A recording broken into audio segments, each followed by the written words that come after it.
the answers, no good answers. I could find you, I could find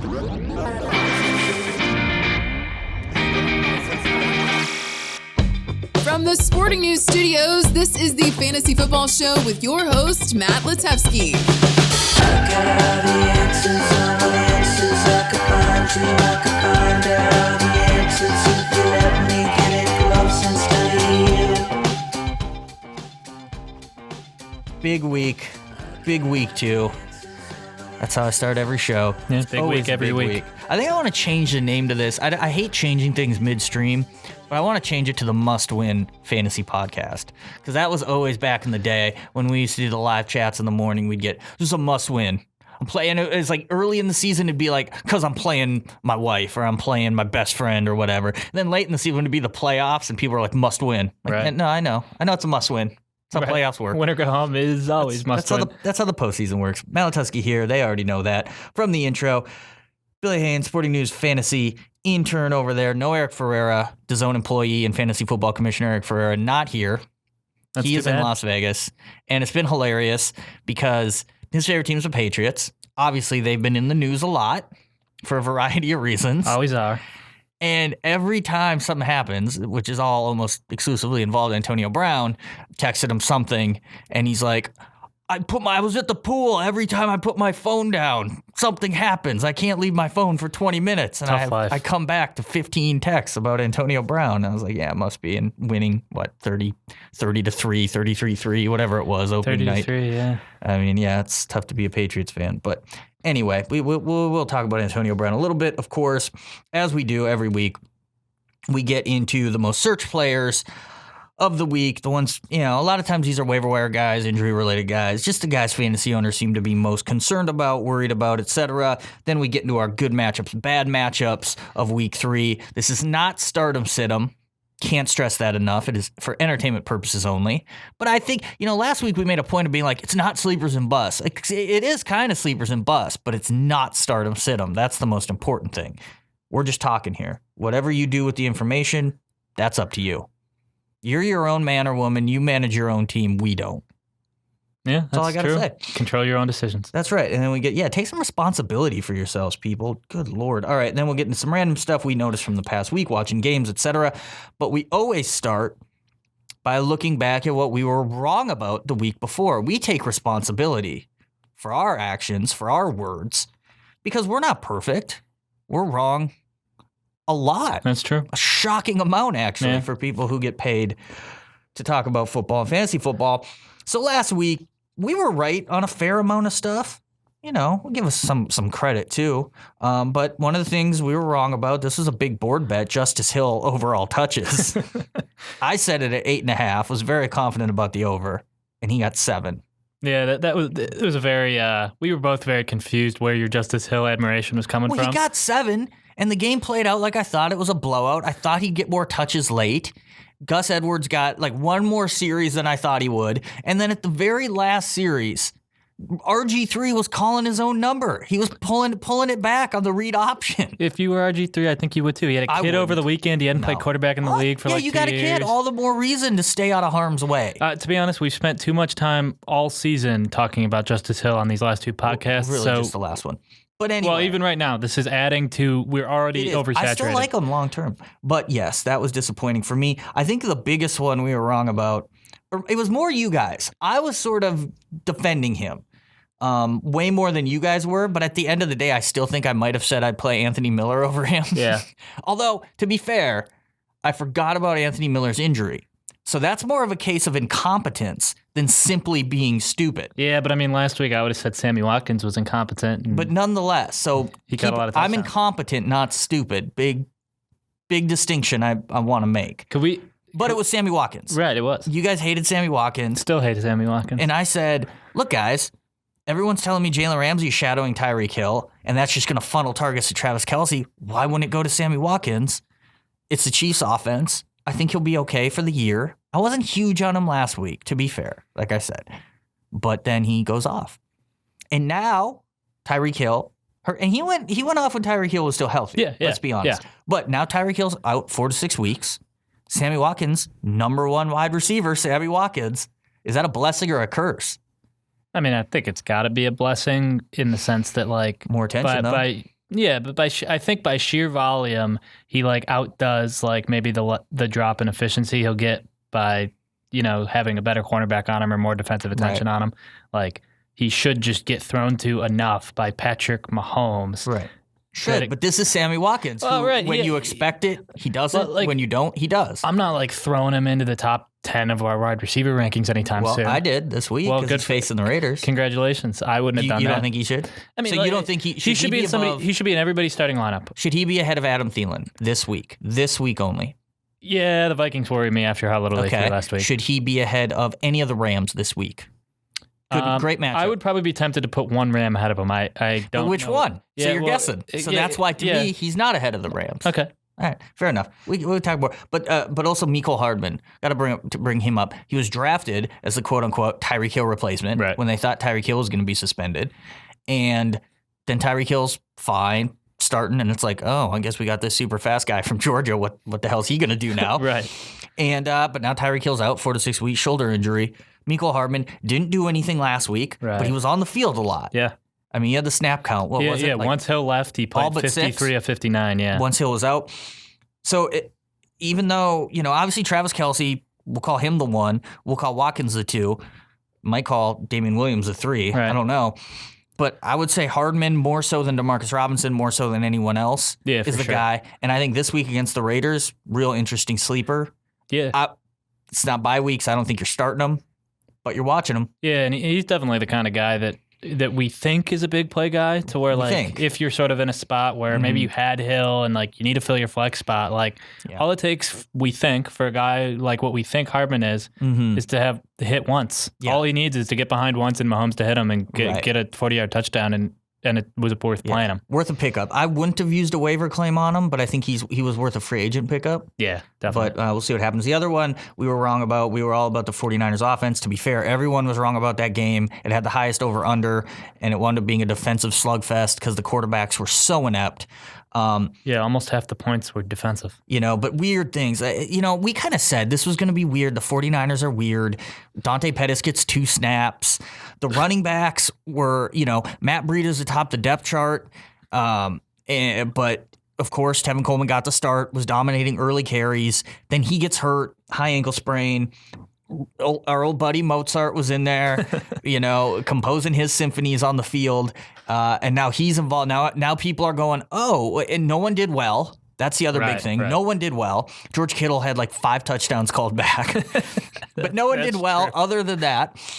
And now I keep reading Breida's the guy now. No, I did this last year. We talked about this damn near every week on this stupid podcast last year. Breida is going to limp out of the game at some point. Old Mozart's going to be on the field too much. Jeff Wilson Jr. is going to be around. The old reliever, Jeff Wilson Jr. And if you own Breida and you're starting him like I am this week, it looks like a great matchup. You feel good. You're going to be pissed off. I guarantee it. Even if he scores, you're going to be pissed off because you're like, why isn't he on the field more? Why is Raheem Mostert playing so much? Yeah, I don't even think that team knows what it's doing with its skill position players. So, how the heck are fantasy? They'll ride the hot hand. It would not shock me one bit if Mostert had 15 carries and Breida had 9. Right, and it's the same thing with the receivers. It's just like a total mystery. I think people really undervalued Mostert in waivers, and they're undervaluing him start-sit. And they're overvaluing Breida. That's not to say Breida can't have a big game, because he is really good, even though he struggled last week. But that's just I hate the fact I'm right back in that situation. Right. I mean, Mostert was getting snaps before Coleman got hurt in week 1. So they already sort of were trying to get him involved even when it was almost too much. So now, he'll definitely be involved. Right. I hate it. So, all right, let's get to our second segment. Every week we pick a different search engine because we're equal opportunity. No Google for us. Way too corporate, lots of spying going on. I don't go for that. Not my thing.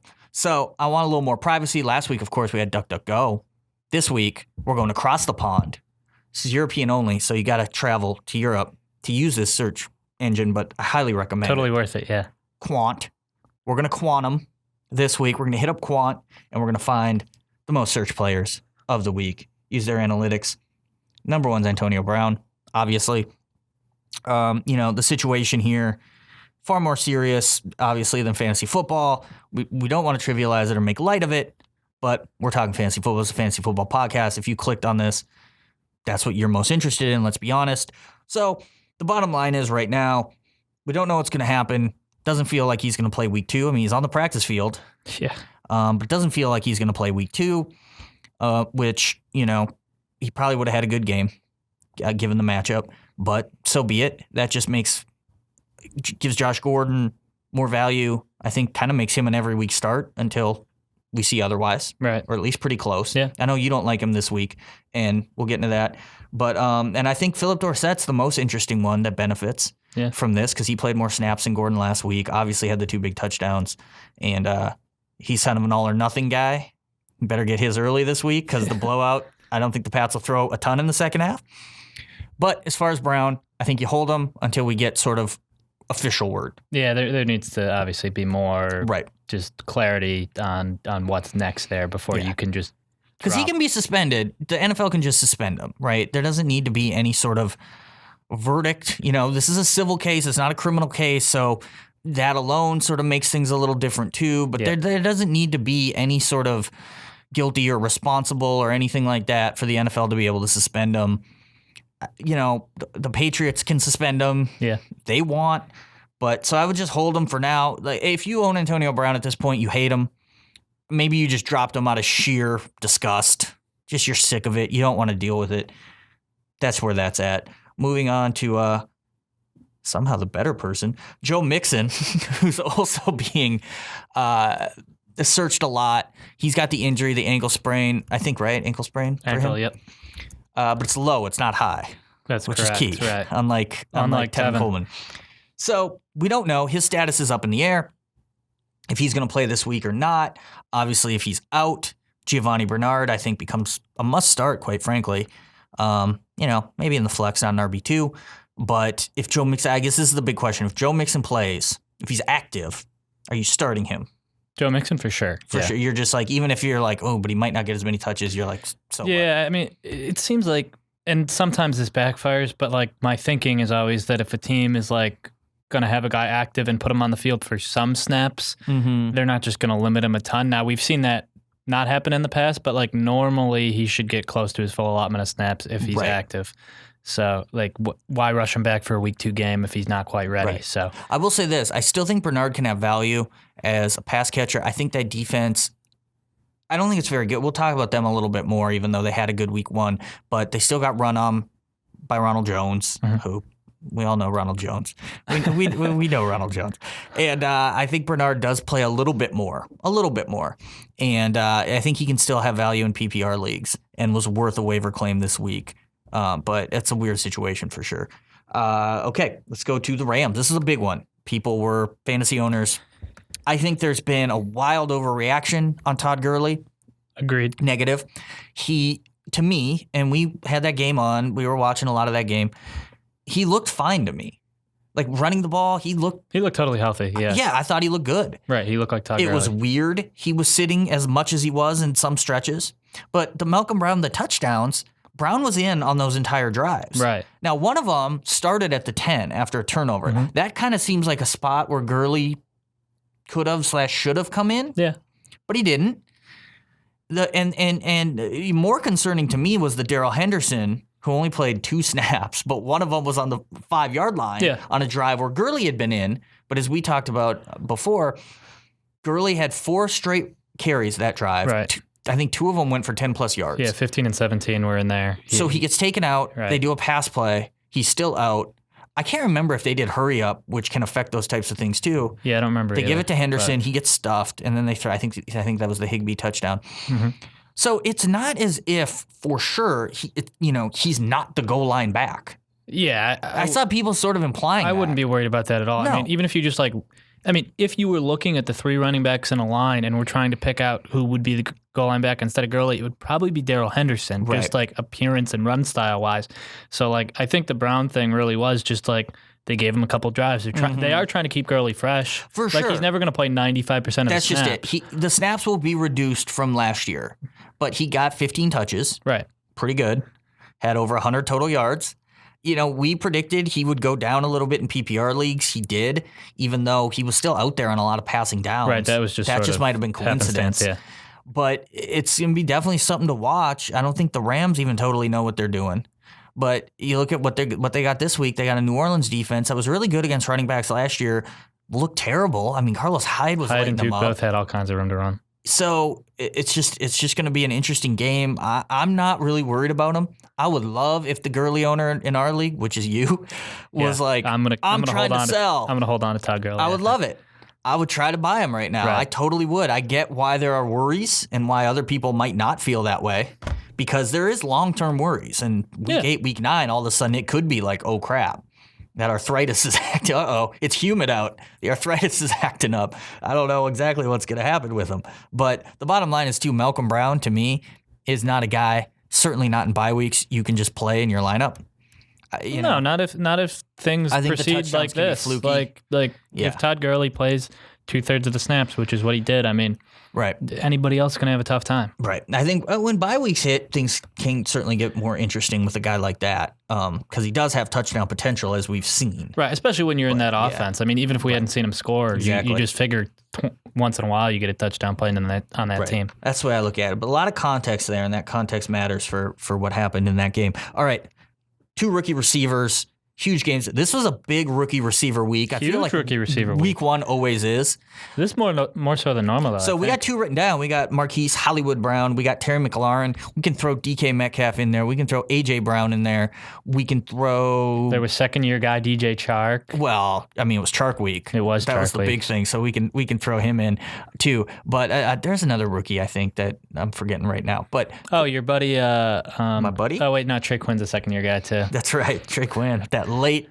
Literally 3 seconds left on the clock. Garbage touchdown. Made his day look so much better. 6 points or That's 6 a big points. one for best ball. If you best balled Trey Quinn, that might have got him in your lineup. He wasn't my best ball team. It didn't get him in my lineup. Well, I guess Mecole Hardman, who didn't have a big game, but we already talked about him, another rookie. But anyway, so looking at those guys, the big thing, again, context. Hollywood Brown, huge day, 150-plus yards, 2 touchdowns. Lamar Jackson, holy crap, this offense, he played 14 snaps. Yep. And he was playing, I think, what's going to be the worst team in football. A lot of people think that. Yeah. Worst defense in football. There was really nothing special about either of those touchdowns. Yeah, I mean, I think the first one, like the one where he's going over the middle and he sort of breaks through and shows off like breakaway speed. Like, well, yeah, we knew that, though. But we knew he was fast. Yeah. So like, it wasn't shocking. The touchdown to Snead was like by far to me the most impressive touchdown of Jackson. Yeah. The rest was just kind of pitch and catch. Right. But anyway, obviously people are excited. They always are in a situation like this. He clearly has upside. I'm very lukewarm about it. Like, that was his best game of the year. There's no doubt about it. Yeah, it pretty much has to be. I mean, he's the kind of guy that, like, people that maybe drafted him in the 14th round are going to overreact and start him this week, right? Well, I think that would be... he has a great matchup. Right. So, I don't hate that because of the matchup, but I'm with you that it's like, whoa, we see this every single year with these guys, and then they disappear. I mean, he just feels like could he become more prominent in the offense and play most snaps, and then like he doesn't have to hit on his high percentage to be valuable like by week 9? Sure, but I think it probably is overreactionary to start him this week. Unless you're just sort of you want that big play threaten your flex spot. But right. I don't hate it, again, because of the matchup specifically. But compared to someone like McLaurin, who had a really good game, 125 yards, touchdown. 5 for 125 and a touch. On a team that really doesn't have receiver, like a hierarchy, right. He hierarchy. Probably is their number one guy. Maybe. Yeah, they certainly played him like that. I mean, you think about it, him, Richardson, Trey Quinn. I still think Trey Quinn's going to lead the team in targets by the end of the year. And then the tight end, whoever it may be. Right. They're all going to be involved. Chris Thompson will be involved while he's healthy. But so a guy like that, though, I just look at as like, okay, he had a good game. Like all receive, like there's going to be rando receivers who have 100 yards and a touchdown, 80 yards and a touchdown, whatever, every single week. And rookies, especially on a team where I don't think the quarterback plays good. It's cool. Like, yeah, pick him up. I wouldn't have used a waiver claim on him. Free agent, go for it. Have him on your team. Maybe he is legit. We'll see. Especially if his old college team. I love that college teammate connection. When Haskins gets in there, yep. Kind of joking, but also kind of serious. No, it could matter. But yeah, he's a dude. Like we've talked about it before in the office. But to me, the rookie receiver I was most impressed with was Metcalf. Yeah, I certainly think Metcalf was like, you can look at him and be like, wow, that guy's a football player. But like, we kind of wanted to know what he would do once he was actually on the field, like playing an NFL game. And he like looked like an NFL wide receiver, not just like a physical freak. And that was impressive. I mean, you got Russell Wilson throwing you the ball, which is way better probably than Lamar, or definitely better than Case Keenum. So right. But I think people also sort of mostly owned Metcalf already. Yeah, I mean, I think he was a little more interesting. But I just like the fact that he did look like a guy that Russell Wilson really trusts. Yeah. Physically, we thought this guy was like a project a couple years away. Right. Just all tools. Right. Will he be refined? He impressed me. I'll put it that way. It was against they didn't really do that well, the Seahawks. So you might not think the Bengals are a bad defense. I still think they're a really bad defense. Yeah. It'll be a lot more interesting this week what Metcalf does against Pittsburgh. Certainly wouldn't start him this week at all. I don't really have any confidence in him this week. But I think long-term he's very interesting. Yeah, I do want to track back. I like McLaurin a little more than I think you do. Yeah, I think I think he really is like probably the number one. It might be like kind of a boring guy, like a 4 for 70 each week guy, which like you don't like just automatically start him, but none of these guys we've just talked about are like auto starts. No, that's but having McLaurin like as your like fifth receiver and like having to play him in a pinch, I think you might feel. To me, I would almost feel better about that, knowing what we know now, than those other guys. And he's not without. I mean, he was a 4.35 guy, and he just sort of was overshadowed by Paris Campbell at Ohio State. Like I think there's a lot there. Yeah. He's interesting for sure. All right, last one we'll talk about. We'll stick with the Redskins. The injury situation with Darius Geis. Knee. It's the other knee, not the ACL last year, which to me is always more of a worry. You never like to see bad knees. Yeah, you never want to see a chronic, thing either where the same injury keeps occurring, but you also don't want to see a guy with 2 bad knees. Right. Kind of, knees fairly important for running backs. Especially when he's like 22 or 23. Yeah. So he's going to be out a few weeks at least. People were overreacting way too much to Adrian Peterson's scratch. This is a situation where Adrian Peterson, if he's not starting and getting the majority of the carries, is not valuable to your team. Right. Which is why I'm like, why is he even on the team? But this is why. This is why. So yeah, he was scratched, but it's not because he's in the doghouse or because they don't like him. It's just because, okay, we know Darius Geis is getting the majority of the carries. What's he going to do? We'd rather have Wendell Smallwood, who's a little more versatile. Yeah. So I thought people were way overreacting. They were getting super excited about Chris Thompson. We know what Chris Thompson is. Yeah. And that's fine. Very valuable in PPR. Maybe can be a standard league flex too. This is, I think, game script wise, this feels like a matchup where he's going to be heavily involved late in the game. But we would have thought that last week, and they had the lead at halftime. Right. So you kind of never know. But Peterson's the lead back. This was the same thing. Now we're just back to last year. He's a year older, as we all are. But that's how that works. Yeah. But he's going to be getting feature back carries. I don't like him this week. I don't like the matchup. They mostly shut him down last year. The first game he was pretty good against them, 24 for like 99. The second game, 12 for 35. They shut him down. Right. I think it'll be more like that this time around. But I like I would have him. I would have used a waiver claim on him in our league if he wasn't already owned. Yeah, I agree with you. I mean, like even if he has like a sort of ineffective like 16 carries, like 16 for 50 and a touchdown, like I mean, like, and we both I think he'll get volume. Like who else is getting it? Like you said, like Smallwood. it's not Thompson or Smallwood. So if they're running the ball, it's AP. Standard league, obviously PPR, big drop in value in PPR, but standard league. So I guess I don't have their schedule in front of me, but just sort of in general, the fact he's a feature back while Geis is out, he matters. And he'll be interesting. Don't really like him this week. No buys. They play the Bears next week, which is tough too. But they play the Giants in 2 weeks. So if you stick it out. Yeah. So we'll see what happens there. But all right, let's get into the good matchups, bad matchups. We already kind of mentioned AP, bad matchup. But we'll start with the quarterback. Again, these are not. Oh, first, thanks to our friends at Quant for supplying us with the analytics we needed to find out who is being most searched over across the pond. Good matchups, bad matchups, not necessarily start them, sit them. We're just sort of giving. And the thing with this is we've only had 1 week. We don't totally know what's a good matchup, bad matchup. So some of these we're just sort of discussing, is this defense for real, whether it was really good or really bad? Not necessarily saying. So we'll start with Big Ben. That's a great example.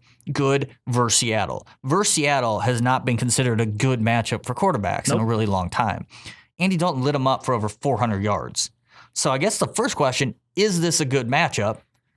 Before we even dissect how bad Big Ben and the Steelers looked in week 1 and then try to figure out what to do with Roethlisberger. Yeah, I mean, I definitely think it's a solid matchup. I think we both felt heading into the season that Seattle's defense was a little more correct reputation than like ability at this point. Right. And I think Dalton just sort of proved that. So, like on paper, I think it is a good matchup. I think you can pass against them. Yeah, I'm all in on Roethlisberger this week. I'm not worried about what we saw from week 1. I don't think the Seahawks are that bad as they were last week. Right, but right. I put it this way, I'm just not worried about them. If you have a high-volume quarterback like Roethlisberger, put him out there. Yeah, yeah. Not worried about that. All right, there's 3 others. So Andy Dalton, who did light up the Seahawks, he's got the 49ers at home. 49ers who didn't even travel back to the West Coast. Hanging out in Youngstown. Youngstown, Ohio, which I think's bad.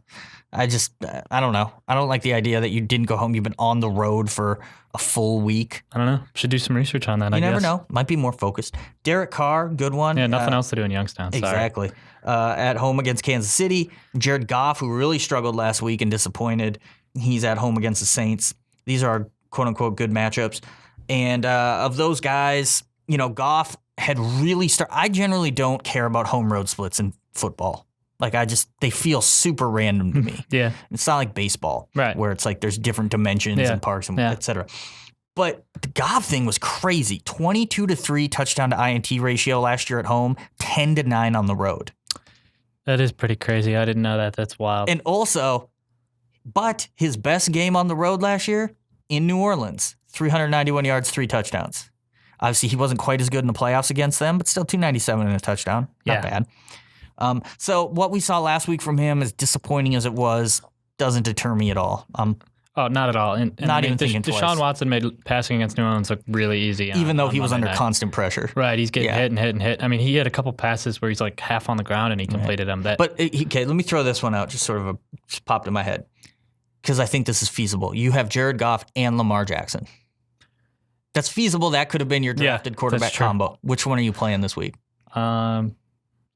That's a tough one. I would probably play Goff, but I would be thinking about it through Sunday. Most people, I think, would play Jackson.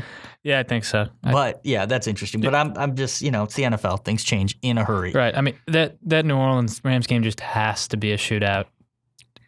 Yeah, I mean, it feels that way. Yeah. The people over in that Nevada over there, they think that it's going to be a shootout. Right. So. Well, they thought San Francisco was going to be a shootout. Well, but this is Goff and Breeze. It's not Winston and Garoppolo. They did put up points in that game.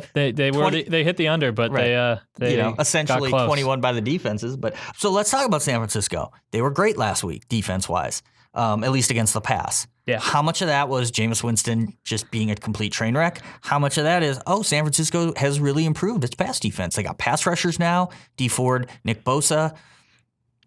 I think the pass rush is the thing that Are they a favorable or unfavorable matchup? Put it that way. I would have said they were pretty neutral. I don't think I would have wrote Dalton down in the good, especially after we saw what they did last week. That's a little half and half of him being really good last week, the reputation of San Francisco carrying over. Right. I mean, it's football. We've seen how much pass rushers can matter, and they have 2 new good ones. Right. And like they've got names in the secondary that you're like, oh, that guy used to be pretty good in a different system or whatever, especially Richard Sherman, right? And so if they sort of have just a little bit more, the quarterback has less time. They have to guard their guys for less time, and it does make a difference. So for sure. That's an interesting one. I don't think, again, we're not in bye weeks. I can't imagine you're starting Andy Dalton. Maybe in DFS, though. You're taking a shot with him, but he almost feels like, I mean, he's not going to be chalky, but it almost feels like after a huge game back at home, he might be a little overweight in DFS too. So I don't know, maybe you fade him for that reason, but I'll put it this way. I'm not scared of that matchup at all. Again, it's just total perception. I'm not basing this on anything. I don't like when teams just stay out, in the wherever they are. Well, it's usually one of the teams on the coast. I don't know. I just think that's especially early in the season. I think that's tough for those guys. So, yeah. Derek Carr is the other one. I actually think he is going to have a pretty good game against the Chiefs. Again, I don't know what your quarterback situation would have to be where you're starting him. Like maybe you only took you decided to really wait. You only took Kirk Cousins. Right. Him or Aaron Rodgers. Let's get into the bad matchups then. Aaron Rodgers and Kirk Cousins are both on that list. Those are the types of guys. I mean, starting Derek Carr over Aaron Rodgers seems foolish. And I don't think anyone would do it. I don't think I would do it. Yeah. But the whole time, I'd be like, I should be doing it. Yeah. Yeah. I mean, Green Bay was concerning in week 1. And I really think the point here is that Oakland and Carr looked good. They did. How much of that maybe is the Broncos just not being that good? How much of it is just sort of random? I mean, his final stats weren't amazing. He only threw 4 incompletions. That was the best part. But 240 yards, 1 touchdown. Yeah. I don't know, but I mean, Jacobs got 2 touchdowns down near the goal line, which happens. But they also moved the ball. Yeah. He showed a willingness to throw deep. He audibled to a deep ball to Tyrell Williams. I was really surprised though they weren't throwing to the backs hardly at all. I mean, Rashard was on the field for 9 snaps, which makes me think that they're just in on Jacobs, and they just maybe changing the offense slightly to not. They weren't in comeback mode too, which you don't throw to the backs as much if you're not in comeback mode. I just think the biggest concern about Carr the last couple of years was that he wouldn't throw deep. Right. And his best receiver is now a deep ball guy, and he threw deep to him 3 or 4 times. Mm-hmm. So it was good to see. So if that worry is sort of gone and he's sort of back to that Derek Carr from 3 or 4 years ago, that we were kind of high on probably, that'll work, especially against Kansas City. Yeah. So he's interesting. Again, DFS guy, probably not in a lot of season-long lineups, single quarterback. So the bad, like I said, Rodgers and Cousins. I'm going to put Kyler Murray in there against Baltimore. And we'll throw Baker Mayfield in there just because he looks so bad. And the Jets got takeaways last week at the very least against Josh Allen. So it feels like, a takeaway-prone quarterback. I don't know if that's Baker Mayfield's in that camp. I wouldn't say so, but good Lord, he looked horrible in week 1. Which one of those guys are you most scared of? Because I would say all but Cousins were drafted to be starters. Maybe Murray wasn't, depending on your league, but certainly Rodgers and Mayfield were. I'm definitely most scared of Murray. I mean, we sat here in the office and we watched that game, and the first 3 quarters, he was horrendous. Against a bad, I think the Lions are going to be proven to be a bad defense this year, too. Yeah, I mean, and so I don't know, what happens? Does he ride the momentum of the fourth quarter in overtime and do a good game? If they would have won, he would. The tie? No. I mean, the Ravens have 3 quarters of film of exactly how to make them be flustered and struggle. Which is basically just put your arms in the air and let them throw it into them. Right. And because you can't get it over the line. Right. But yeah. No. Their line is bad. Their line's horrible. It's just there's... And their receivers are horrible. And he didn't even look like he wanted to run that much. So which is part of where you would think you would get value from him. So which is probably good long-term real life. But for fantasy, right, for his second contract, that's great for Kyler Murray. I think the biggest thing he started doing in the fourth quarter is he actually started throwing to his one receiver that matters, and that's Larry Fitzgerald. The Hall of Famer. Because that's when things started to happen. Right. A couple of those catches were ridiculous by Fitzgerald. Yeah, he's amazing. It's funny. We always talk about guys like Adrian Peterson being ageless, or even the quarterbacks being ageless, Brady Breeze, etc. Yeah. I mean, Larry Fitzgerald is sick, man. Yeah. That guy, sometimes it doesn't feel like he gets his due. Yeah. But yeah, so I don't really. We have all these guys, except for Mayfield. I think we have all these guys below the starting tier. I don't really like Rodgers at all. I didn't like that offense. Yeah. He's obviously very talented, but and they were facing a great defense, first game of the year, et cetera, et cetera. But I mean, it was the first game of the year for every team, and some of them did well. The fact they played Thursday this week doesn't change. Yeah. It wasn't like they were tired. So they just look terrible. Yeah. And maybe Chicago's defense is that good. I don't know, but I think they're going through growing pains with that offense. And Minnesota's a good defense. Right. Minnesota made Matt Ryan look pretty bad. Oh, Matt Ryan's we'll talk about Kyler Murray being bad for 3 quarters. Matt Ryan was worse. Yeah. And his stuff was garbage time. At least Murray's, his final drive was a drive that mattered. Yeah. I mean, Matt Ryan, good God, another guy who finished with decent fantasy stats like Murray, and that really masked, if you didn't watch those games, it really masked how poorly they played. So, yeah, those guys definitely all worry me. Let's get to running backs. In the good matchups, all the Pats against Miami, of course.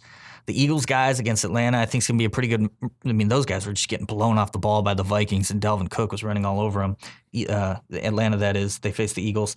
We got the Bengals guys against San Francisco, and then I put Deion Lewis in here against Indy just because Indy got killed by Austin Eckler on passes. Yeah. Does that mean they're bad against pass-catching running backs? Does that just mean, because Eckler is different or the Charger system, et cetera, was it a fluke? I don't know. Yeah, I don't know either. I think Deion Lewis, though, PPR, play him, standard, I probably wouldn't. Agreed. I'm not just going to go, week 1, they couldn't stop Eckler, so. Yeah. Yeah. And then also apparently Derrick Henry catches 75-yard screen passes too now, so. Yeah, that was wild. Big guy got Ron Boy. Yeah. But of those guys, of all those, the Eagles was probably one of the most frustrating situations we had in week 1 with running backs, where everyone's talking about Jordan Howard and Miles Sanders, and then all of a sudden, oh, hey, here's Darren Sproles getting all the carries early. Yeah, I think the Eagles are hard. Like, I don't know if I could really get myself to play any of them just because you don't really have a sense of how it's going to all shake out. Like, just because it's a good matchup, if everybody gets 10 touches, like, is that enough for any of them to matter? And it was weird around the goal line where you think, oh, goal line, that's Jordan Howard territory. Sometimes he was in, sometimes he wasn't. Right. Sproles got some. They're just like trying stuff out, I think, right now. We kept seeing Sanders. Like, it was weird. Sanders was inside the 5 that one time. And then when they had like first and goal from the 10, Howard was in. Yeah. Which you're like, he's like backwards. He's not making it 10 yards. I don't know what to tell you. They're just all over the place. It's tough if you have Miles Sanders. I think Howard's out. Like, he's just out. You're not playing Howard unless you're desperate. If I had Howard on my team, I would have. If there was a waiver claim I liked enough, I would have considered dropping. And by the way, when we say he's out, that doesn't mean we're saying there's no way he does anything, because he could, because we don't know. Yeah. I'm just saying, as you sit here right now and think about your week 2 lineup. Oh, you can't play Jordan I don't Howard. think you can play Jordan Howard. You're not going to play Sproles, I don't think. Maybe in a PPR league. But see, this is what's funny is we say that. Yeah. And then it's like, oh, he had a lot of catches and targets? No. He had carries. Right. 9 carries, 3 catches. It's like. So it's like, I don't really want to play him. Yeah. And then you say, okay, well, Sanders is the best one, right? So I'm going to play him as a flex. Fine. I think that's about all you can do. Yep. But I wouldn't feel great about that either. No. So they're just weird. The Pats guys, Sony Michel, the only Pats guy who was garbage last week. 15 carries, 14 yards? Yeah, that's not good. I know Pittsburgh's a good run defense, but what the hell's going on when the offense is moving the ball as freely as it was? Oh, yeah, and our buddy Rex looked good carrying the ball. Yeah, old Rexy B. So then you look at Miami and you say, well, come on, Miami. We'll start everyone. So I think you're definitely starting Michel, and you're probably starting James White. Certainly in PPR, you're starting James White. I know you have Burkhead on a DFS lineup. I don't think you can start him in season-long leagues. No. But is there any reason to be worried there about Michel, do you think? So, yeah, to me, a couple of reasons. One, he didn't look good. 2, you got the other 2 guys there. The thing that I think concerns me the most as we sit here and assume that New England's going to blow the doors off of Miami is that as soon as New England was blowing out Pittsburgh, Rex Burkhead got all the carries. Right. Now, whether that's they like him as like he's not going to fumble, or whether they're like, we don't want Michel to get hurt once we're all ahead. Makes sense. It doesn't really matter why, right? It's like if they're up by 21 after the first quarter in Miami, are they just going to run Rex Burkhead a bunch? Right. Because obviously then that doesn't help Michel if he didn't get involved in those first couple scores. And what if they're like, okay, we'll activate Damian Harris this week because it's going to be a blowout and we want him to get second half carries. They could do that. Who knows? It's the Pats. I think... Again, Michel's I'm starting Michel. Totally starting him. You have to. It feels like this could be a 3-touchdown game. Right. But it's just weird. It feels like to me like it's going to be like a 10 carry, like 33 yard, like 3 touchdowns. Maybe. And he doesn't play in the second half. And that's great for fantasy. Yeah, you'll take it. But obviously the touchdowns are the flukiest part of that. And the other guy too is White, where it feels like if he doesn't get his early, it's kind of what I was saying about Dorsett. He ain't getting it in the second half. Right. And he's not usually a touchdown guy. He scored a ton last year. Right. You never know when they'll just leave him in and he'll run in a 3-yard touchdown. Right. Because they'll play tempo and just go, and he happened to be on the field already. So I think you're playing him, but in a weird way, you don't feel great about it, even though they have a great matchup. Yeah. They're just a weird team. Bernard, we already talked about him and Mixon. I think Bernard must start if Mixon's out. Right, whichever one's starting, you have to start. Potential PPR flex. Talked about Lewis. The bad matchups. James Conner. I think everyone's going to play him, but I just wanted to talk about him a little bit. The Bears guys at Denver, which maybe isn't that bad after watching the way Jacobs did well against them. The thing is, Jacobs scored touchdowns, but, the yards per carry wasn't great. He was getting bottled up most of that game until late. Yeah. So I still think they're a good run defense. And then the Texans backs against the Jaguars. And I put in Devin Singletary here just because there's a lot of unknown about him, number one. And then are the Giants a good run defense? They did a good job against the Cowboys. Now, granted, it was not I think it's fair to say not a full-strength Zeke. Yeah. They completely locked up Pollard. Yeah, that was a little surprising behind that line. Yeah, and that's right. Dallas is supposed to have the best line of football. Yeah. And Buffalo did not run well. Singletary broke a couple. 4 for 70. It looks great. But their run offense wasn't great. They only gave him 4 carries, even though he was on the field for 48 snaps. 48, yeah. So they're still going to be a committee to some degree. Yeah, the usage in Buffalo concerns me just because Singletary was they wanted to pass a ton, and Right. Singletary was always on the field in those situations. But then, like, there's only so much you're doing as a running back if the team is passing. Right. So, like, I think per play, he, like, is easily the most effective guy there. But, like, if we buy in and say, the Giants are a decent run defense and Singletary gets 7 carries and 4 catches, like, that's not exciting. Yeah, he's a real tough one for me because I think we all like him. We all like the long term. We think there's a ton of upside. This is a weird matchup because I don't think the Giants are good. Right. So I don't know what to do. I feel like he's still a flex. But yeah, I also wonder, and this is just speculation, I didn't think about this on Sunday and pay attention to it, if the Giants sold out to the run to the point that that's part of why Dak had such a monster game. And, like, would they sell out to the run the same against Josh Allen and his, like, 27 interceptions he's going to throw? Right. That's a weird one for sure. So Connor, again, you probably took him in the first round. You're starting him. But he did not look good. And granted, the whole offense didn't look good, but specifically, he didn't look good at all. And Seattle bottled up the Cincinnati run game. Yeah. They couldn't stop the pass, but they bottled up the run game. Right. Is there any reason to be worried here? I mean, I think you just laid out that there's a little reason to be worried, but like you said, how do you sit James Conner right now in week 2? Right.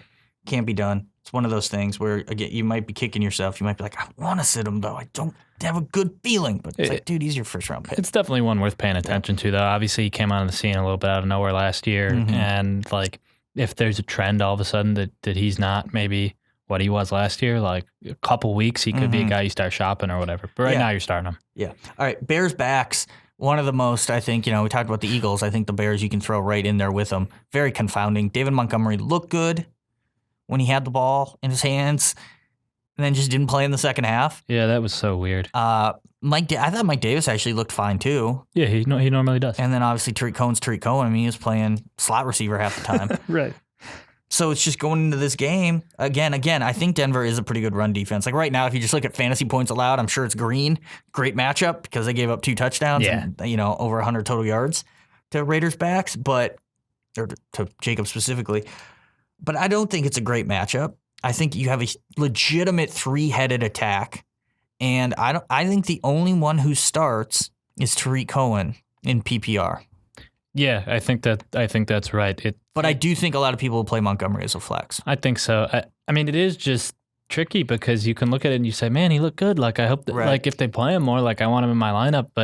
But until we see that, it's hard to trust it. That strikes me as he will have that game where it's like David Montgomery, breakout, 2 touchdowns, 100 total yards, whatever it is. I don't think it happens in Denver. That's a good defense. That's a tough one. Especially Trubisky couldn't move the ball also. If they don't move the ball. He's going to be better, though. Like He will, but like if you've got the Bears scoring 10 or 14 points in this game, like, and Montgomery's getting a third of the running back snaps, all of a sudden you're really not looking at a whole lot of production. And also the coach revenge game. The Vic Fangio. Interesting. Coach revenge game. Home opener at the toughest place for road teams to play in the NFL. I just feel as if Denver's going to win that game and win it decisively. And then it's going to be Bears are 0-2. Oh, no. What are they going to do in Chicago? It's going to be that Joe Flacco is elite. Well, no one's going to say that anymore, but it's still narrative central in that game, whatever happens. So, yeah, I don't know. I think you play Cohen in PPR. That's it. Texans backs. Hyde looks spry, man. We owe him an apology. We shit on Carlos Hyde nonstop. Yeah, he's an easy guy to shit on, isn't he? He sure is. But he looked good. And how much of that was just the Saints being like, hey, what the heck? I didn't know you were good. Carlos Hyde's in the game. We're not going to hand him the ball. We thought you were going to throw 65 times. We're only playing the pass. Right. What are you guys doing? But Duke ran well, too. He only had 1 fewer carry, plus obviously had a lot more passing down work. Yeah. I think that's my biggest takeaway from that game, like, for a long-term perspective, is, like, they ran Duke Johnson. Mm-hmm. Like, they didn't mind using him on any down, and like, that was sort of the biggest concern. I think, like, if they get the same amount of carries each week, Hyde and Duke Johnson, and Johnson gets his 4 or 5 catches, like, he's far and away the better guy to have. Right. And that was the biggest concern. Like, okay, Duke will get all the catches, Hyde will get all the carries. Will either of them matter? And they were never really, all their touchdowns came from a ways out, if I recall correctly. Yeah, they were never really down. I think their first one they were down. The first one they were down there, I think. Yeah. And then he hit Hopkins, right? In the Correct. end zone. So it's like, yeah, but we really didn't see like, oh, who's getting goal. I mean, you would certainly assume Carlos Hyde's getting those, but they line up in the shotgun a lot, and once they're doing that, like you're going to put Duke in the game because like then it just leaves you a little more diversity there. Jacksonville was pretty good against Kansas City's run. Like McCoy had a couple bigger runs late, but I think they're pretty good run defense. I think that's fair to say. So. I probably don't. Obviously, Duke starts in PPR. I guess Hyde's maybe a flex. It's a good offense, and he feels like he could get a touchdown and 50-plus yards. Yeah, I feel good enough about Duke, about the Texans scoring points here that I'd even think about Duke as a flex and standard. Oh, yeah, he definitely could be. But I mean, can you play both of them?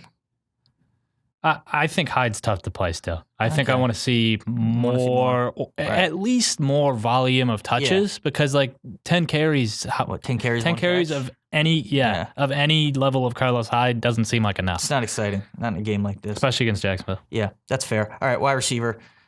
Good matchups or maybe good matchups. John Ross against San Francisco. Again, San Francisco, who knows? All the Ravens guys against Arizona. Kind of talked about that already. The Jags guys against Houston. Based on what we saw on Monday night with Houston, but that was against New Orleans in the Superdome, so does that count as opposed to a bad game? Gardner Minshew, yeah. Exactly. Calvin Ridley at home against Philadelphia, I put on there for the good. Bad, and some interesting ones, Larry Fitzgerald against the Ravens. I put Jarvis Landry on there just more as to talk about his role on that team. Courtland Sutton against Chicago, the Vikings guys against Green Bay, Bucks guys against Carolina, Redskins guys against Dallas. Start with the good. John Ross, huge week, had targets, 12 targets. That's the biggest takeaway from that, even more than the actual production. His second touchdown was, or the one in the end of the first half was very fluky to me, 55-yarder. But, he made the play. Is that a guy like you're like, oh, yeah, I'm starting John Ross while A.J. Green's out. I feel good about him. I don't like him this week because Boyd's going to play out of the slot and Sherman's going to play on Ross. And all of a sudden, John Ross will burn Richard Sherman's ass. I don't think so. Oh, 100%. No. Richard Sherman is not that good anymore, and Ross is still fast. It just doesn't feel good to me. Richard Sherman doesn't scare me at all. Cincinnati is just not going to have... I can't imagine they have as much passing success as they had last week. Well, right. So then you Doc Ross some. Sure. To me, I know Richard Sherman's not the Richard Sherman, but like to me, that's a negative. Okay. And then like he's also just this like guy that once in a while would pop and then would just go away. And like, I don't think you can really start John Ross. 3 wide receivers and a flex, maybe he can be in your flex. I don't think he's any more than that. Yeah, I like him a little more than you. Not as much as maybe some people. But, I mean, my bigger concern is their pass rush getting to Andy Dalton and him not being able to get John Ross the ball. Yeah, go down the field. But I'm not worried about Richard Sherman. I think he will get targets. But this does feel way more like a Tyler Boyd game, and maybe even a CJ Uzomah game, which we'll talk about in a second. Right. They've also got that Willis guy who led their receivers in snaps, which like again is just another mouth to maybe feed. I mean, it matters. We already talked about the Ravens guys versus Arizona. I actually like Snead the most, even though he didn't do much. I mean, he had a touchdown, but he really didn't do much catching the ball. But I don't know. I mean, to me, it's like Mark Andrews is the only receiver I trust on the Ravens. I generally think that's true. I do think Snead was sort of an interesting guy from week one, just in the sense that all the buzz was almost as if he just like wasn't going to play. Yeah. But like he was a decent PPR guy last year when he did, and he played a ton in week one. Right. So I think like he sort of eased any concerns there might have been. I still don't think you start him this week. That's the thing. I think... I actually think he is flex worthy, but you probably have someone on your team that's better, or at least has a higher floor. Yeah, and you're not going to play him. The Jags guys, it's such a weird team because you have Chark and Conley have big games. Dede caught a touchdown, right? Yep, late touchdown. And it feels like Marquise Lee is just an afterthought. Yeah, they're not playing him. I mean, I don't know if that's going to change or why it would change, but. For right now, we focus on the two young, quote-unquote young guys, I guess, Conley and Chark. I mean, Dede's not old. Dede's young, too. But I still think he's the number one. I think if you're going to play any of them, he's the one I'd play. I don't trust those. I think it's just going to be a different guy every week among those secondary guys. Yeah. One week, like, Lee will pop up and have a game. Right. And you'll be like, hey, look at that. But I guess really it comes down to you play Westbrook or not. Houston, giving up big games, two different 100-yard receivers to the Saints. Yep. Another guy, Traquan Smith, had a touchdown. Feels like, oh, well, this is great matchup, but I don't know if it is. Yeah, I mean, I think this falls in the same category as DD did last week, where I really liked him in the sense that I expect Houston will score a lot of points. They'll have to keep up, and I think DD is the number one guy, and he's enough of a possession guy where he's going to get a lot of targets. I think it'll skew more in his direction this week, compared to the other guys. But it's hard to know too, though, how Minshew sort of plays out. We'll have a better idea in a couple of weeks of how they're tailoring that offense to him. But I don't think he's that good. I think being on the road, noisy dome. J.J. Watt didn't do anything on Monday night. Yeah, he's definitely going to light him up. That pass rush wasn't there. So you're saying Minshew's going to light him up? No, J.J. Watt is going to light Gardner Minshew up. So this could be a rude awakening type thing for him, and that worries me probably more than anything. But I think there's garbage time potential here. Not that Houston's necessarily a team that's going to blow someone out, but it feels like Minshew could really struggle. Houston's going to get a lead, and we could get some garbage time. Either way, I think Westbrook's still in the wide receiver 3 conversation. Yeah, I would start DD this week. Yeah, and then Ridley didn't do much. Got a late, kind of a late-ish touchdown, quasi garbage time touchdown. I think it's fair to say. Didn't do much else, but that whole team struggled against Minnesota. Philly just got lit up by Case Keenum. Yeah, that was surprising. In company. Had a loss, another loss too on the defense, right? So Ridley, worried at all? Not worried, and I mean, if you drafted Calvin Ridley, I think you're starting him. Well, a lot of people maybe not. They took, I loved him. Okay, yeah. If we drafted Calvin Ridley, we're starting him. But a lot of people, maybe he was there for. It's possible. Yeah, it's true. I start Ridley this week, though. Yeah. I mean, like you said, Case Keenum lit Philly up. Even if there's a little bit of flukiness in that, and Matt Ryan is another home road splits guy. Yeah, and they're back in the Dome Sunday night. That beautiful Mercedes-Benz Stadium. Exactly, with their cheap concessions. So it feels and no Chick-fil-A. Well, not for this game, no. Nope. Unfortunately, unless if it goes past midnight. Interesting. Would they run in and open Chick-fil-A? Yeah, wouldn't they? And everyone just that would be huge for overtime. Out. No. It goes to overtime in that little intermission. They're like, "Oh, guys, Chick-fil-A's open." It's open. No one's watching anymore. Right. Even Matt Ryan's got to go get a fix. All right. The bad matchups. I already mentioned them. Fitzgerald. I think I'm still playing him as a wide receiver 3, at least in PPR, just because he's the man. But I don't, and they throw a lot, and that could be another blowout too, quite frankly. Not that I think we were saying last week Baltimore's not really a blowout offense, and then they went and did what they did. And when you run fake punts, when you're up by like 30, that was an interesting look. You're gonna put up points. So I still think he's fine to play. Jarvis Landry, what do you have? Like 7 targets, something like that. Yeah. So he was there. Like he didn't have a bad game. I don't know why. I'm just really worried about him. I don't know. It just there's a lot of mouths to feed, and he probably will have his games. It feels like he's not an every week start. I'll put it that way.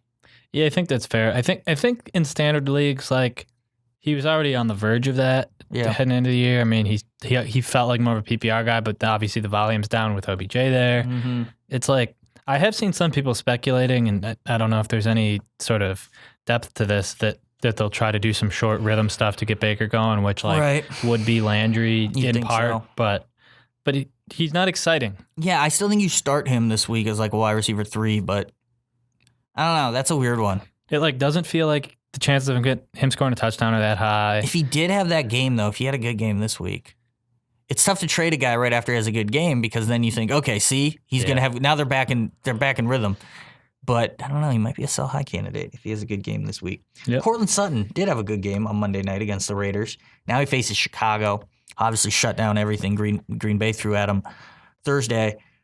This one again, I think comes kind of back to the quarterback, where I don't really trust Joe Flacco against that defense, and ergo I don't trust Courtland Sutton, even though I think he's pretty good. Yeah, I don't think you can play anybody against Chicago this week. Mm-hmm. I don't even know if I would touch the Denver backfield this week. Mm-hmm. Chicago looked ridiculously good. Yeah, we could have put the Denver backs there on the bad matchup. Probably should have. That is a weird one. That was another almost dead even split, as has been predicted. I didn't think either of them looked particularly good. Freeman had that one nice run, but just ugly situation. Yeah, I would avoid the Broncos this week. Tough to bench Phillip Lindsay, I think, but it's probably the right move. Yeah, I mean, if you were, what do we have here on our good for the running backs? I mean, like Dion Lewis in like Yahoo's half-point PPR and a half-point PPR. Would you try Dion Lewis over Phillip Lindsay? Because I think I would I would definitely think about it. Yeah, and I think I would try. I think I would try it. That Chicago defense. I mean, Aaron Jones had zero running room. Right. That front especially is absurd. Yeah, they're good. The Vikings guys. I mean, 10 pass attempts for the Vikings in week 1. Now they got out to a big lead and just sat on it. You know, they're going to pass way more this week for sure. But there any reason to be worried? I mean, these guys were both kind of borderline. I think people drafted Thielen as a 1, Diggs as a high number 2, maybe both high 2s, whatever. Is there any, can you not play them? Can you justify not playing them? You can't sit them yet, but I would be kind of worried that they're just sort of going to have an average game. The Green Bay defense also looked better than expected, which doesn't help the cause. So, definitely wouldn't feel great. But you can't sit them. That's one where were they that good or was Trubisky that bad? And I lean a little bit more to Trubisky. Trubisky was bad, right? But there was some positive things that I thought the Green Bay defense was doing. Yeah, they did. I would be worried about the Vikings receivers, but you got to play both of them. Yeah, and the Bucs guys at Carolina, I guess, did a really good job against the Rams, who were supposedly one of the best offense. Are they a good defense, a good pass defense? Can the Bucs, is Jameis Winston that bad? Are they going to get going? My whole take on this one, I've been saying it, is it's a week 2 Thursday night game. Anything can happen. I am not writing off. I didn't like what I saw from Jameis Winston. Isn't that how the Monday night song goes? Or the Sunday night, anything can happen? Well, probably. Thursday night, that really should be the Thursday night song. And it's I'm fine. If you drafted Jameis and you liked him, I wouldn't let what I saw on Sunday scare me away. If he's your only starter. I didn't like him that much, which is why I don't have any shares of him. Yep. But, Mike Evans, Chris Godwin, I'm not really worried about them.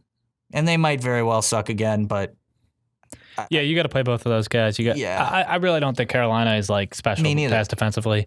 The way that Rams game went, I mean, they had the one short drive, the one touchdown to the tight end. I mean, it was sort of not a prototypical Rams game, but they still ended up scoring points. I don't think Carolina's defense will be the reason that the Bucs guys have a bad game or something. Don't worry. I mean, we already kind of talked about the Redskins. I don't really like any of them. It's just too much unprovenness in that receiving core, and Dallas, pretty good defense, so... Yeah, I wouldn't mess with any Redskins receivers this week. Let's get into the tight ends. Good matchups. Again, quote-unquote good. I think the Panthers tight ends, whether that's Greg Olsen or Ian Thomas. Because Tampa, this is always interesting to me.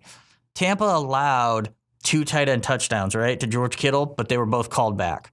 Yeah. Now, I don't know, were they called back because of something that would have definitely... the reason he scored is because of that hold. I don't really remember exactly what the penalties were on those or why they were called back or was one a bad pick. I don't know. But when a team allows the touchdown but it gets called back, it obviously doesn't go into the fantasy points against. But mentally, it's in my head they allowed a tight end touchdown. So I don't think Tampa's a good defense or good against tight ends. And I think this is if Olsen's out and Ian Thomas plays, tough to put him in your starting lineup this early in the year. But I'd be tempted. Yeah, and especially if you're an Olsen owner, that. If you're an Olsen owner, I feel totally comfortable just being okay, Ian Thomas, in you go. Handcuff. But it does look like Olsen probably is going to be okay. He practiced today. Yeah. In full, so he'll probably be fine unless the old guy back might act up. You never know. We'll see. Vernon Davis against Dallas. Dallas got absolutely roasted by Evan Ingram, but that's Evan Ingram. That's one of the best tight ends in football. Yeah. I don't know if that necessarily means anything, they're bad against tight ends. I don't think it necessarily does. But Davis had a touchdown, great play. If he's starting again, because Reed's out, which I think he probably will be, is he a good play? Yeah, I'd feel fine playing Vernon Davis. Yeah. Is he in the top 12 tight ends this week? Maybe not quite. On the line, I think. Yeah, he's right. He's right there. Because let's face it, the bottom couple you're kind of guessing on anyway. Oh, for sure. Yeah. If you're in a spot where you got to play Vernon Davis, you feel all right about it. Right. You feel better about playing him than our next guy, Ryan Griffin, for the Jets. Everybody just went, don't even know. Right. They're that from Family Guy? But he is playing Cleveland, who was one of the worst defenses against tight ends last year. Yep. Gave up 2 touchdowns, looked terrible against tight ends in week 1. Yep. Delaney Walker tearing them up. I think they are a team that you can stream most tight ends against. Griffin got 4 targets in week 1. So he's not a big part of the Jets offense. I mean, Jamison Crowder was getting a ball, but he's a part of the Jets offense. He's around. And I feel like he can pay off. I don't think anyone will start him. He might be more of a DFS guy. He's a DFS guy, but I love matchups. Obviously, we don't have a ton to go off with Cleveland. It's more about last year and then carrying over, but I do think it's legit that they are going to struggle against tight ends. Yeah, I think it's also interesting, the Quincy Enunwa news today that he's out for the season because he's sort of like a glorified tight end kind of guy. Yeah, so maybe that means 2 more targets to Griffin. Exactly. Ryan Griffin, man. Middle name Francis, college, Connecticut, 29 years old from New Hampshire. I wonder how many NFL players are from New Hampshire. Turn-offs? I don't know, but 6'6", 255. Sounds like a football player. Sounds like it. Play him in your DFS lineups. And we got to get a juice in here. Juice, I never know if it's Uzama or Uzama. But anyway, old Juice with the Bengals. Playing the Niners. Another team, 2 tight end touchdowns. Both were called back. So does that mean they're bad against tight ends? Does that mean they're good? Because you look at the numbers, you're like, hey, they shut down O.J. Howard. Yeah. Bucs tight ends didn't do anything. Yeah. But Brait had both of them, I believe. Yeah, it was Brait. So, and old Juicer was he was out there more than Eifert. Right. The way they used him, they were putting him in good spots. I mean, obviously, like I've talked about, do they have as good a passing game? Like, probably not. But, like, if I was worried about anybody regressing a ton, it'd probably be Ross. Like, Uzama probably has, like, a, equivalent game to what he had in week 1. Another like, in sort of the Vernon Davis territory of, like, borderline start, maybe. I think he's quietly a nice play. But, again, I don't think he will be in any season-long lineups. Maybe a DFS sleeper there. The bad ones, I put Delaney Walker on here just because he had a big game. Indy did a pretty good job against Hunter Henry last week. But as you pointed out, they were really bad against tight ends last year. So this is a situation where we try to sort of balance the two. I think especially after the week Walker had, he's going to be in every lineup if you own him. I think that's true. The other thing that stands out to me is like the Hunter Henry thing is a little misleading for me. Like he had 4 for 60, he had 5 targets. The Chargers rode Austin Eckler. They threw to Keenan Allen a decent amount. That it just like I don't think it was so much that like the Colts were like Hunter Henry wasn't open. Like obviously I haven't watched all the film, but I think it was more a matter of just the Chargers went in different directions. Whereas Walker is like probably just generally a little more of a focal point for Tennessee. Yeah, and he's always going to get his targets. And the Colts most receptions and most yards to tight ends last year, and they're not that different. Couldn't have improved that much. Yeah, no, I agree.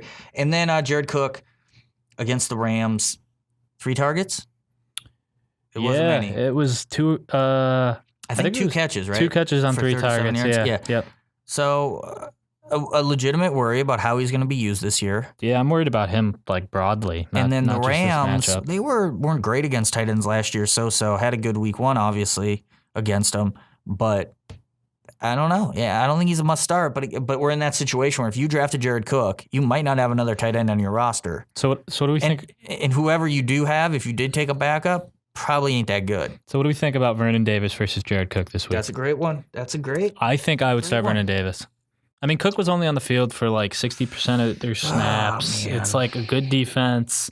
They like don't use their tight end the same way Oakland did. I mean, he's at best the third option. I don't even think he's that. Short quarterback who grew up in Texas.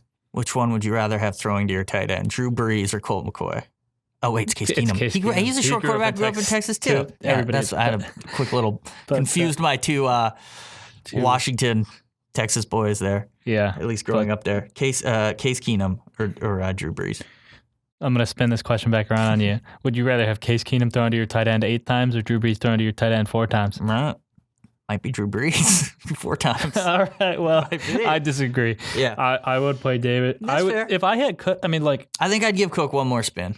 Yeah, I don't know. But I get it. I mean, But I'd play Ryan Griffin above them all. I'll tell you that right damn now. I mean, honestly, for me, like if I had Cook, saw how their offense ran in week 1, and saw just his like broader usage, I would like think about all of Vernon Davis, Ryan Griffin, and CJ Uzomah. I don't know. But see, I don't know where I cross the line. Week 1, like, that is an overreaction. It's just week 2, and Taysom Hill throws him a touchdown inside the 5. Or he throws a touchdown to Taysom Hill. Or both. Taysom Hill throws one to himself. Off of Cook. On a fake punt. A bank, like boom. On a fake punt. So anything, there's too much potential for like a short touchdown, I think, in that offense. I was probably like lower on Cook to begin with. Yeah, and maybe that's super why. high on him either, for sure. I think that's more than fair. So that's an interesting one. Old Cook. All right. We don't really do defenses, although there's a lot of good matchups for streaming defenses. There really are. Both New York defenses, I think, are interesting because of the matchups. Giants are bad, but Josh Allen is also... You like the Jets against the Browns? Ball turnover guy. Yeah, I kind of do. It depends if Mosley's healthy. But Yeah. I mean, I do think there's some like that line wasn't good. You can get pressure on Mayfield, and he's proven if he's pressured, he'll make mistakes. So, and it's a home Monday night game. There's actually, there's better speaking ones. of revenge games, Hit me. defensive coordinator for the New York Jets, Greg Williams. Oh, come on. Play the Jets. Layup. I'm all in now. Layup. And he is the craziest man on the planet. I mean, Obviously. I was at a couple summers ago. I was at a Browns training camp, and Greg Williams. I mean, like media's there and everything. They're just like running practice. He swears every other word and as loud as any human. I mean, I know you saw some of that on Hard Knocks one year, but it was the most like Right. It was like awesome and also It's abhorrent flagrant. at like the same time. Like. Yeah. But like that, you think he isn't getting that defense fired up to play against his former team this week? Oh my gosh, they are going to be running through any sort of walls for that guy this week. Yeah, so they're interesting. In another sleeper I kind of like, it's kind of a little off the wall one, is Indy. I just think they're a good defense. I think they were underrated in general. I thought, you look at it and say, well, they gave up 30 to the Chargers. Chargers are a great team. Yeah. And I thought they actually, the coverage on Eckler was the biggest problem there. But I think they're pretty good. I wish they were at home. But still, Tennessee's a blah offense, and maybe there's not going to be a lot of turnover potential, so that's why you don't play them. But I'm not scared of Tennessee, and I just like Indy in general. Obviously, Carolina's a popular one because of Jameis. Again, it's a Thursday night; anything can happen, both good and bad. That can be extra sloppy for him, or just a lot Jameis of points, can light him up. But I totally get why they're a popular sleeper, and I think I agree with that too. So, a couple options there. For defense, a lot of bad ones too, like Jacksonville, which, we warned people about. They'll get sacks, though, so maybe that salvages them since Houston's O-line is so leaky. But the Rams, I wouldn't play the Rams this week, even at home. No. I don't want anything to do with them. I wouldn't play the Vikings. I wouldn't play the Packers. I think that game could be kind of low scoring, but I don't think there's going to be a lot of turnovers. So you're basically banking on sacks. And even if it's like if the Packers just get 2 touchdowns, basically nullifies points allowed points. Yep. I think now you're down to 1. Right. So it's all sacks? Yeah. Nah, not interested. All right, anything random from week 1? Anything? I mean, a lot of random stuff happened in week 1. Yeah, I just like the Jets kicker who didn't look like he was wearing pads in his Kari Vedvik, poor guy. Sam Poor Ficken. fella. Sam Ficken and his fantasy team name potential is now back on an NFL roster. Love. It's Ficken awesome, man. Finger Ficken good. That's what I would call my team. Interesting. Didn't even go there. Yeah. Anyway, Derek Carr also being called one of the most athletic quarterbacks in the NFL was funny to me. Booger said. Well, that wasn't Booger. No, that was I the know late that, game, but we got to bring up Booger once on the podcast, right? The breaking analysis from Booger. He's talking about Taysom Hill lining up at tight end. He said when Taysom Hill lines up at tight end, he either blocks or runs routes. Bold. And so he doesn't just stand there, drop his pants, and take a dump on the field. He's never done that. Honestly, you used that joke the other day, and I didn't think it was that funny, and you used it again on the podcast, and I feel bad. But did I say it again? Did I say it earlier? Yeah, when I brought that up with you on I seriously Tuesday, said the exact same thing. You might have said shit instead of dump, but wow. You used that joke. That's where your mind is, I guess. Wow. When you think of Booger McFarland. Yeah, I guess so. He also did point out that weird. Deshaun Watson has started aging, which is one of our favorite podcast things. Like he wasn't aging last year, I guess, but now he started aging. He's a year older. Just like, but only for the first time now. Right. Like he was never a year older before. Yeah. Well, poor Taysom Hill. And on those notes.